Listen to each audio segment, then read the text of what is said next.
Bonjour! Alors aujourd'hui je vous parle du résultat avec l'installation que j'ai faite, la fibre optique et donc avec les deux switches 10 gigabits et deux ports 2,5 gigabits. Donc comme vous le savez, je vous ai parlé de la Freebox Pop avec son connecteur 2,5 gigabits. Et donc là je vais vous montrer en capture d'écran le résultat que j'ai en débit internet. Donc je peux vous assurer que le résultat est impressionnant. Donc en fait là je vais vous montrer d'un site de test le débit internet, surtout en download. Et donc j'ai aussi un débit de 2,5 gigabits en réseau local, c'est-à-dire que mon réseau local fonctionne non plus en 1 gigabit mais en 2,5 gigabits. Et donc c'est pour ça que il est important d'adapter l'infrastructure de votre réseau local pour permettre d'avoir des débits plus importants que le 1 gigabit.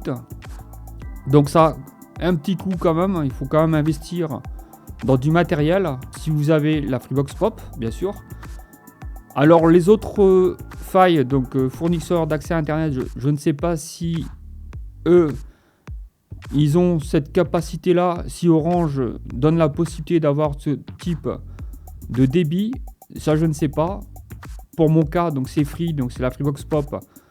Je sais qu'il y a deux connecteurs 1 gigabit et un connecteur 2,5 gigabits. Et donc je vous montre ça tout de suite en capture d'écran. Donc c'est un site web de test de débit internet. Donc voici, vous voyez que il y a le résultat en download et la latence obtenue. J'ai une latence entre 5 et 6 millisecondes. Et en download j'ai entre 2200 et 2300. Ça varie généralement de 100.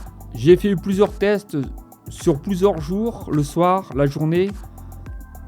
J'ai toujours eu à peu près entre 2200, 2300, des fois 2400 en download.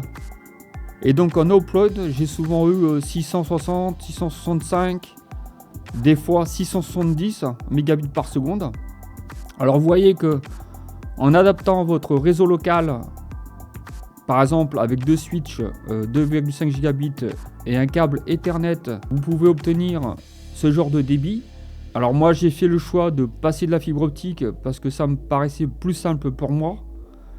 Mais sinon vous pouvez très bien aller sur du câble Ethernet avec une catégorie par exemple minimum 6 ou 7. Choisissez surtout catégorie 6 ou catégorie 7. Et voilà, c'est tout ce que j'avais à vous dire là-dessus. Donc j'espère que cette vidéo vous a plu. Si c'est le cas, vous pouvez laisser un petit pouce vers le haut.